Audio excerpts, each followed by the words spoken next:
وَإِذْ قُلْنَا ادْخُلُوا هَٰذِهِ الْقَرْيَةَ فَكُلُوا مِنْهَا حَيْثُ شِئْتُمْ رَغَدًا وَادْخُلُوا الْبَابَ سُجَّدًا وَقُولُوا حِطْوَةٌ نَغْفِرْ لَكُمْ خَطَايَاكُمْ وَسَنَزِيدُ الْمُحْسِنِينَ. دا وسیو بل حکم دے. دې آیت هم او د دې واقعي هم دوه تفسیر راغلي دي. یو تفسیر دا ده چې دا حکم د جهاد دی، د جهاد حکم دی. موسی علیہ الصلوۃ والسلام قوم ته ویل چې الله د باندې جهاد فرض کړی دی او دا د بیت المقدس مکه دا ستاسو اصل مسکن دی، دا د انبیاء وطن دی. عمالقه راغلي دي په زور باندې دا قبضه کړی دی، لہذا تاسو د دې عمالقو سره جنگ وکړئ او دا مقبوضه ځمکه ته تاسو خلاص کړئ. او کله چې د مسلمانانو ځمکه مقبوضه شي او څوک ته په زور باندې قبضه کی کافر، نو په مسلمانانو باندې بیا جهاد فرض عین دی. دا به د مقبوضه ځمکه آزادای، مقبوضه ځمکه به آزادای. او د مقبوضه ځمکه د آزادول لپاره جهاد فرض دی په مسلمانانو باندې. نو موسی علیہ السلام دی ته ویل چې تاسو به د ځمکه آزادوي، جنگ لبوزو، جهاد لبوزو. دی ویل اول من څنګه چې سره د انټيليجنس دا کوم نظام دی، من خپل خلک بوزو چلته جاسوسي وکي چې څه صورتحال دی، جنگ نقشه موږ معلومه کی، دا غینه بعد به جهاد وک. 12 کسان ولکه چې تاسو لاړ شئ او جنگي نقشه معلومه کوي یا غزا کې. دا 12 کسان چې کله لاړل دا غوي صحتونه ته وکتل، دا غوي تجربه ته وکتل، دا غوي غزور ته وکتل، دا غوي جنگي چال ته وکتل. نو په قضیه کې دی او سلیو بللی واپس چرال خپل قوم ته وی چې دې خلکو سره جنگ موږ نشو کولای. بیمانه خلکو ځکه موسی علیہ السلام چې ورسره په ایمانی غیرت باندې او د پیغمبر زور ورسره دی الله په فتح ورکولې، او دوی په ظاهري اسباب باندې یقین وکړو چې دا غوي سره د جنگ اسباب او آلات ډیر دي، موږ دغه مقابله نشو کولای ځکه زمونږ سره څه شي د خو زمونږ سره ډانګې نشته، دا غوي سره څنګه جنگ کوو. خدا سوچ نه کو چې الله تعالی موږ د تش لاس د جنگ حکم کینو، الله به زمونږ تنظیم کوي. هغه الله تعالی د برنا وریز راولې غلا من سلوار اغلل من نو کسب کړي، الله موږ راکړل نه جنگم دغه شانې وګړو. خو دې په ظاهر اسباب باندې کلا چې کله یقین وکړو موسی علیہ السلام ته وی فذهب انت وربك فقاتلا انها هنا قائدون. دمر زیات جرأت وکړو موسی علیہ السلام ته وی تلال شو استاد رب دلال شي، رب دو معنی دي یا رب لیکيږي مشر ته، رب د مشرور دي هارون علیہ السلام یادي چې تاسو خپل مشرور دلال شي او تاسو کولای شي نو وی کې جنگ موږ نشو کولای. یادا چې دومره ګستاخو چې د رب نه مراد هم الله دې تا والله لال شي جنگ کې موږ نشو کولای. دا جواب چې کله موسی علیہ السلام اورید ډیر زیات خپه شو، ډیر ورټل. خود خفغان دومره انتها وا چې موسی علیہ السلام ویل یا الله باس د دې خلکو نور مونږ والا. دا خو بالکل د فتنې زمانہ شولا، د فتنې په زمانہ کې بیا د مرګ سوال کول جایز دی، یا څه بسوک د مرګ سوال نه کوي. او کله چې فتنې زیات شي نبی علیہ السلام ویلي چې الله اذا اردت في عبادك فتنه فاقفزني اليك غير مفتون. الله چې کله په خپل بندګانو کې د فتنې اراده وکړي نو ما بیا قبض کما والا. نو نبی علیہ السلام دا دعا کړې ده. موسی علیہ السلام هم دعا وکړه الله ما زما ورور دې خلکو نور والا باس دې سو موږ نشو تیرولې. دا خو ډېر جرأت وکړو. په دغه ځای کې موسی علیہ السلام هم وفات شو او هارون علیہ السلام هم وفات شو، میدان تیه کې دا غوي قبرونه دغه ځای کې وفات شو. او موسی علیہ السلام وتویل چې زئی د سلويخ کار پورې خو الله تعالی پتا سو زمکه د سکړه چې سلويخ کاله خو غلامان یې، سلويخ کاله ويتيهون فی الارض، پس مکه کې حیران ګرځي او دا غلامان از ژوند به تاسو تیروي. نو سلويخ کاله پورې په دغه میدان تیه کې دی او د ذلت وخت یې ذلت وخت من سلوات الله غست دي ورست الله بوتل دا او د ذلت وخت لري دوی. نو 40 کال بعد دی بیا نوی بچی وشول، ځکه سلويخ کال بعد خو نوې ماشوم چې غټ شي سلويخ کال غټ عمر دی، نوی لکان را پیدا شول. او د موسی علیہ السلام نو رسول د هارون السلام نو رسول د موسی علیہ السلام صحابي دی حضرت یوشع ابن نون علیه السلام، هغه الله پیغمبر کو. د یوشع علیہ السلام په زمانہ کې هغه د قوم بیا له غیرت ورکو چې تاسو ډېر بغیرت خلک کی، او د لکان ته چې تاسو دا پلاران خډر بغیرت او تاسو نرانګي او تاسو دومره شي کوله د نیکونو زمکه د ندیم علی قوم ولیدا او تاسو پلارانو جنگ نه کو، تاسو نه پاسېږئ. نو کله غیرت چې ولا ورکو دا لکان را پیدا شول. دي کې بيداری را لاله او بالکل موږ د خپل پلارانو بدل اخلو او جنگ لزو. نو کله چې د یوشع علی السلام په حکم باندې دوی لاړل جهاد لا، نو دا خو غیرت ول پیغمبر غیرت ورکړو، بل الله خو لیکلی وا خو سلويخ کاله خو ردی د عمل د وجنه ورسته شولا. و دې عمل قول شکست ورکو تاریخي او دې زمکه فتح کړل، بیت المقدس فتح شو. د عمل قول دې خلکو بیت المقدس آزاد کو پاول زلبانی اول فاتحین د بیت المقدس داش. و دې کو هغه نشدا و چې موسی علی السلام یوشع علیہ السلام ورته ویل چې یاد ساتي ګوره کله چې دې کلی ته ورځي بیت المقدس ته ورځئ نو دوه کاره وکوئ. یو دا چې ادخلوا الباب سجدا په عاجزۍ باندې به ورځئ، عاجزي به کوئ ځکه فتح دا د الله طرف نه احسان دی، د الله نعمت دی، نو په عاجزي باندې به ورځئ. او دویم نمبر دا ده چې ذکر به کوئ، ورد به کوئ، حتوتن حتوتن دا به وایي تاسو. حتوتن مطلب الله زمونږ ګناهونه معاف کا او زمونږ د پلانانو غلطي کړې وه هغوی ته معافي وکړه، دا دعاګانې کوئ. دوی چې کله جنګ وکړو نو جشن یې منا وکړو او جشن چې کانو یذهبون علی استاهم داسې کېناستلو په کوناټو به تولېدل په بدماشۍ باندې. دا موږ ته اوس ډېره بد ښکاره کوي چې موږ به سر ټیټ کړی او په عاجزۍ به ورځو، نو سر نه شو ښکته کولی خیر کې به نو د ودرېدو په ځای باندې کېناستل خو سر یې نه ښکته کول، موږ چا د سر نه ټیټو، یو دا ګستاخي وکړه. دویم نمبر د حتوتن چې کله دوی وایو حتوتن، او د حتوتن په دې ذکر کې هغوی لږ تغییر وکړو، د حتوتن په ځای باندې حنتوتن وایو. حنتوتن حنتوتن فی شعرة بیا وایو. غنم په کار دی موږ له بیخي په بوسو کې بند چې موږ یې په خپله باندې غوبل، نو الله تعالی په دې باندې بیا عذاب راوستو، نو فتح الله د دې نصیب نه کړله. یو تشریح دا ده او دا صحیح تشریح ده چې دا د جهاد حکم دی. خو دلته یو مسله دا ثابته شوله چې ګورئ مقبوضه ځمکه کله چې د مسلمان نه څوک ونیسي نو دا جهاد په هغې باندې فرض دی. د کشمیر د جهاد باره کې ډېر خلک دا وایي کوم چې د هندوانو نه مرعوب دي چې د کشمیر جهاد دا اسې خون خرابه ده او دا د ځمکې دپاره جنګ دی. ډېر خلک دا وایي، نو د وضاحت کومه چې د کشمیر جهاد په دې وجه باندې نه دی چې هندوانو دا ځمکه د کشمیریانو اغوستې بس ښې کړي چې اغوستې ده. ډېر خلک دا شوي دي مجلسونو کې دا بحث کېږي بس کشمیریان پوه شه هندوان پوه شه، او دا خو د ځمکې دپاره جنګ دی او د ځمکې جنګ نشته. په اسلام کې د ځمکې دپاره جنګ نشته. د اسلامي شریعت دپاره هم جنګ نه کوې، د هغې دپاره هم بله بهانه او د دې دپاره هم دا بهانه د جهاد خو تا ته ویستو. بیا جهاد د څه دپاره بیا راغی؟ ظلم دپاره ته نه راپاسېږو منګه او دلته دا تاویلات کوو. نو دا چې هم مقبوض دا هم د ځمکې دپاره جنګ و. نو موسی علیه السلام، هارون علیه السلام، یوشع علیه السلام، درې پیغمبرانو د ځمکې دپاره جنګ کوو، نو دا بیا ګناه شول والعیاذ بالله. دا هو د چا نه ځمکه سړی په زور باندې نیسي دا ګناه ده بیا. خو د مسلمان مقبوضه ځمکه ده، مقبوضه ځمکه چې چا واغستله بیا جهاد فرض دی په هغوی باندې.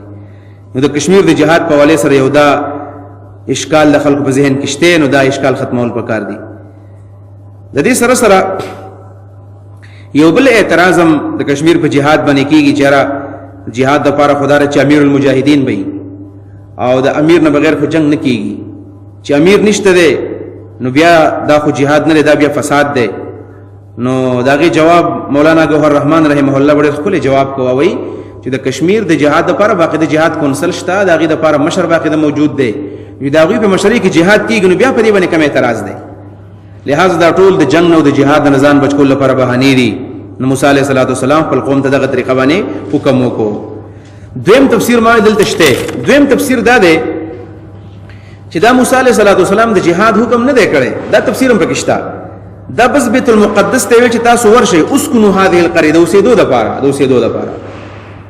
دلته ادخلوا راغلی دی او هلته اسکنوا راغلی دی، نو صرف د اوسېدو دپاره ورته ویلو چې هلته لاړ شئ. دوی ویل هلته موږ نه ځو. خو صحیح خبره دا ده چې دا د جهاد حکم ځکه دی چې اوسېدل خو له دخول نه وروسته راځي. اول به سړی داخل شي بیا به هلته اوسېږي، نو اول داخل شئ، داخلېږي به څنګه چې عمالقت لرې کوي بیا به ستاسو بیا به کې اوسېږئ. نو اذ قلنا کله چې موږ وویل ادخلوا هذه القريه، تاسو ننوځئ دې کلي ته. یا د یوشع علیه السلام حکم دی چې تاسو ورننوځئ، او یا د موسی علیه السلام یا د دواړو، او بیت المقدس ته ورشئ. فکلوا نخورئ تاسو من هذا دې کلینا حیث شئتم، کوم ځای کې چې خوښوي، رغدن معنا واسعا، پراخه خوراک تی کوئ. وادخلوا الباب سجدا، ادخلوا الباب داخل د خار باندې، یا داخل شي په دروازه د جماعت باندې. د قریه مراد یا قریه المسجد، د باب مراد یا باب المسجد یا باب القریه. باب القریه د کلی دروازه، د کلی دروازه په خوا به د سیوا چې د کلی نه بغیر چاپیره دیوالو پکې به دروازې وي. په دې پېښور کې اوس هم شته دروازې، پکې دي بنو کې شته دا دروازې د خار، تاسو به لیدلي ده. جی دویم نمبر دا د دې نه مراد باب المسجد د جماعت دروازه. د جماعت دروازه بیت المقدس دی، هغه ځای کې قبله ده. نو تاسو ورشئ اول جماعت ته لاړ شئ، بیت المقدس کې به عبادت وکړئ، هلته به سجده ولګوئ، دا د شکر سجده ده. نو ادخلوا الباب، داخل شئ دروازې ته، سجدن په سجدې سره. نو یا سجده مراد حقیقي سجده ده، الله ته سجده ولګوئ. جماعت ته لاړ شئ نو سجده ولګوئ الله ته. یا سجدن معنا د په عاجزۍ باندې، وقولوا تاسو حتوتن سؤالنا حتوتن مسألتنا حتوتن زمانگا مسألة حتوتن دا مسألة زمانگا سرا حتوتن حتوتن ستویلی کی و دا حتوتن یو خدا مانا دا چه اللهم حت عنا زمان گناہونا زمانگا معاف کا دا مانا دا او دا حتوتن دا مختصر کلمه دا لکه من سنا سبحانك اللهم توایو تسبیح سبحان الله تحمید الحمدللہ انا لله و انا الیہ راجعون دی کلمو تا نمونه ویلې شوی دي او دا حتوتن دا یو ټکی دی معنی دا چې الله تعالی زموږ ګناهونه معاف کا حتوتن یا دا حتوتن معنا علماء کله استغفر الله دای معنا دا استغفر الله اغفر لكم خطاياكم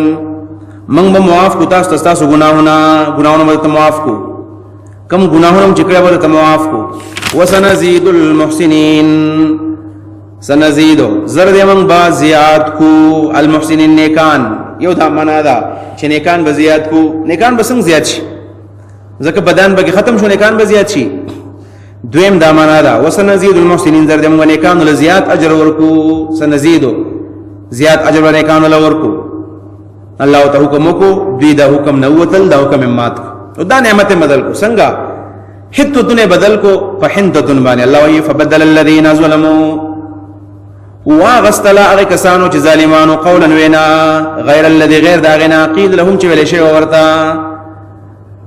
کما وینا چې د شی واغه پر خدل بل واغستلا چې کله بل واغستلا فانزلنا للذين ظلموا من نازل کپا خلق باندې ظالمانو رجزا عذاب من السماء اسماننا اسمان مانا دا چې مقدر و دا اسمان نه بما كانوا يفسقون دې ګناه پوجبانه د ګناه پوجا دې چې کله ورغل یو خو په بدمعشي باندې ورغل او بل د حتتن په زمانه حنتتن او غنم پکار دي منګله حنتتن په شعرت یا هندتن په شعيره د الفاظ ویل الله وتغوسش دې ځکه علماء ډېر وګت بحث کړی دی چې دا ذکر بدلول چې الله په قران کې رسول الله په حدیث کې یو ذکر خودلې دی دا ذکر سره بدل کی ذکر یو شان ته راغله دی او موږ بدل کو بل شان ذکر کو دا ذکر چې څوک بدل کی کلمات دا الله څوک بدل کی دا بیا مستحق د عذاب الهی دی او د عقاب الهی دی د باندې به عذاب راځي دی خلکو هغه ذکر بدل کو الله په عذاب راولېګو نن سبا اکثر د آباد سفیان خپلو مریدان له داسې قسم ذکرونه ورکی چې دا ذکرونه هړو چرته یم نه په قران کې نه په حدیثو کې او بیا چې وضاحت کوي دا پلاني ذکر نه جوړ شوی دی نو پلاني ذکر نه جوړول دا ګناه ده کم ذکر چې قران سنت کې راغلی هم اقشانی کول پکار دي دی خو غلطه خبره خبره موږ غنم پکار دي ولې موږ نه غواړو غنم د الله نه باقی د کله چې باران کې موږ سوال کو الله غنم پکار دي بارانو کې چې غنم وشي جوار وشي او د الله رزق وختل سو ګناه خو نه د خدای اصل کې ذکر الهی بدل کړو ذکر الهی چې سوګم بدل کینو نمبر لوی ګناه چې عذاب په دې باندې راځي په دې تعاون غلو بیا دا یو حدیث کې راغلی دی بخاری کې دا روایت موجود ده حضرت براء ابن عازب رضی الله عنه فرمایي چې نبی صلی الله علیه وسلم ماته د شپې د کېدو دعا وکړه یو خدا مشهور اورو دعا ده چې اللهم بسمک اموت واحیا یو دا دعا ده یو بل لوی دعا ده او رسول الله مبارک براء ابن عازب ته خدای چې کله اذا اویت الى فراشک کله چې بستر لراشه او د سوکا وضوء اکل الصلاه څنګه چې د منځ لپاره ودس کې بیا په خیل اسبانه سم دا دعا وایا نو کدی شپه کې مرشي الله بدل شهادت مرګ درکې هغه دعا ده اللهم اني اسلمت نفسي اليك ووجهت وجهي اليك وفوضت امري اليك والجأت ظهري اليك رغبه ورهبه اليك لا ملجأ ولا منجأ منك الا اليك آمنت بكتابك الذي انزلته وبنبيك الذي ارسلته دا دعا ورته خدای وسرات توافس وایا نو براء ابن عازب شروع وکړه اللهم اسلمت نفسي اليك ووجهت وجهي اليك وفوضت امري اليك والجأت ظهري اليك رغبه ورهبه اليك لا ملجأ ولا منجأ منك الا اليك آمنت بكتابك الذي انزلته ورسولك الذي ارسلته نبی په ځای باندې سو وایو رسول مونږ وایو رسول نبی یو دی ډېر علما مذهب دی رسول نبی ته وي نبی رسول ته وي او دی براء ابن عازب د نبیک الذي ارسلته په ځای وایو رسولک الذي ارسلته نبی اسلام غلط دی وکړ دا واپس نبیک الذي وایا د نبی په ځای باندې هغه رسول وایو معنی بالکل یو شانته دا ټیک ټاک معنی دا چونکه ذکر هغه نو کوم چې نبی علیہ السلام خود له نو برای ابن عازب ته نبی اسلام تصحیح وکړه چې دا ذکر دې مکوه او نبی کله دې ارسلته وایا. دین معلومه دا شو کډر غټ عالم موږ له دا ذکرونه راکړي او چې دا ذکر قران حدیث کې نشتا یا دا قران حدیث مسخ شوده شکل دی دې ذکر کول ندی پکاره. دې سره سره دا بازي مليان حضرات پیران حضرات خلق له ذکر ورکی دا بزر زلوي دا ب 2000 زلوي دومره وي دا تعدید دا خو ثواب پنځ باندې منغوایو. دا تعدید نشته، دا تحدید او دا تعدید چې کوم ذکرونه په قران او سنت کې راغلي دي لکه صحابه کرام غریبان صحابه نبی اسلام را یا رسول الله صلی الله علیه وسلم ذهب اهل الدثور بالاجور عملدار خلق خو زمونږه نیکي ټولې وګټلې ول څنګه وي يصومون كما نصوم ويصلون كما نصلي څنګه موږ موږ کوو هغه هم کوي څنګه موږ روزي نیسو هغه هم کوي خو يتصدقون بفضول اموالهم هغه خیراتونه ورکوي زمون خو وسنه کیږي هغه زمون مخ کې شو لمن کو شاته رالو نو نبی صلی الله علیه وسلم ته چلو خود خیر دې زب تاسو یو ذکر وخېما په دې طریقه باندې تاسو د هغه مالدار خلکو نه مخ کې شي ویل کله چې فرض منځ وکړي نو په دې ګوتو باندې د تسبیحات وایي 33 ځل سبحان الله وایي 33 ځل الحمدلله وایي 33 ځل الله اکبر وایي یو حدیث کې 34 ځل الله اکبر راغلی دی نو که 33 ټول وې نو دا یو کم سل شو او کدا الله اکبر پکې 34 ځل وې نو بیا سل ځل شو ویل دا وایي او د دې مالدار نو مخ کې شي هغه خوشاله شول چې کله لاړل نو دلته سړی غریب ناس ته خاطر مالدار ناس غریب چې ذکر کې خو مالدار هم یاد کو چل نو بیا را یا رسول الله مالدار خو زمونه هغه چل یاد کو او زموږ نورم پنې کو کې مخکشول نبی علیہ السلام وتعالى ذلك فضل الله يؤتيه من يشاء بس په دې باندې چا تاسو حسد مکو د الله فضل له چاله مال ورکی او چاله مال نه ور کړي نو دا ذکر 33 بالکل ثابت دی. د دې سره سره مسلم شریف کې حدیث ته څوک چې دا ذکر سلسله دوره کوي سبحان الله وبحمدی سبحان الله وبحمدی سبحان الله وبحمدی د ګناهونه کله سمندر د زګ امروي هم به الله معاف کی. دا ذکر څوک کوي سبحان الله وبحمدی آسان ذکر دی سبحان الله وبحمدی سلسله الله غله دی. یا غير صحابي دي عثمان بن عمر يا رسول الله صلى الله عليه وسلم ځکه کله مسلمان شوی ایمان مې راوړی په دې ملا کې مې درد شان راغلی درد او دا درد ډیر سخت تکلیف مل راکې سو وکم نو نبی صلی الله علیه وسلم ته چلو خودو چې څه کار وکا چې په کوم ځای باندې درد دی په غزي باندې دا ګوت کې دی او درېزل بووي بسم الله بسم الله بسم الله ګور درېزل ثابت شو او بیا به وصل دسی وی چې اعوذ بعزة الله وقدرته من شر ما اجد واحاذر دا بوزل وی اعوذ بعزة الله وقدرته من شر ما اجد واحاذر درېزل بسم الله شولا وزل اعوذ بالله شولا بس الله بدی ټیک هغه دا ذکر می چکلو کله ټیک کړم دا تحدید او دا تعدید چې په حدیثو کې د رسول الله نه ثابت دی بالکل دا ومنو خدا الله صمد یو لا پیر وایا او قل هو دمر وایا دا دمر وایا نو دا چې په قران او سنت کې نشته او دا ذکرونه کفران ور کوي او کملیان ور کوي او دا سنت مخالفت کوي دا ګوره د عذاب مستحق جوړیږي په دی باندې ذکر بدلول دا ګناه ده. نو فبدل الذين واغست اغه خلقو ظلمو چې ظلم کړو قولا وینا فبدل الذين واغست اغه خلقو ظلمو چې ظلم کړو قولا وینا خبره غیر الذي غیر دا اغه وینا نا قیل لهم چې دي ته ویل شوی وا دي ته ویل شوی ول حتتن وای دی وهنتتن وایو نو بل واغستلا دا د بدل معنا مې وکړه اخذ د بدل معنا دا اخذ ځکه بدل مستلزم نه اخذ لرا د بدل خپل معنا تبديل له نو کوم معنا د تبديل کو نو بیا با ترجمه دسی کو ګوره ورتا فبدل الذين نو بدل کړه خلقو ظلمو چې ظلم کړو قولا وینا غیر الذي غیر اغنا قيل لهم چې ویل شو ورتا نو فانزلنا للذين ظلموا رجزا نو بیا من په ظالمانو باندې عذاب نازل کو نو کدا معنا موږ کو نو بیا د عذاب د نازلېدو سمانا نه پاتې کیږي ګوره وای کوم خبره چوته شی و دا غینه غیر بدل کړه نو موږ به عذاب راولې ګنه دا خو ټیک ټاک کار کړی دی بیا چې کوم خبره وته شی و غینه د بدل کړي بلکې بل خبره بدل کړه نو بیا خو ټیک کار شوی دی. لہذا کدا بدل معنا موږ تبديل کوو نو بیا په کې یو جمله پټه راو باس دسی وکاو فبدل الذين نو بدل کړه هغه کسانو ظلمو چې ظلم کړه قولا وینا واخذوا غير الذي قيل لهم ويغسل غير دا غنا چې ویل شو ورته نو بیا په کې اخذوا راو باسو او کدا بدل معنا دی اخذوا وکړه نو بیا په کې د اخذوا اړو ذکر مکوا بیا معنا د قشن صحیح شولا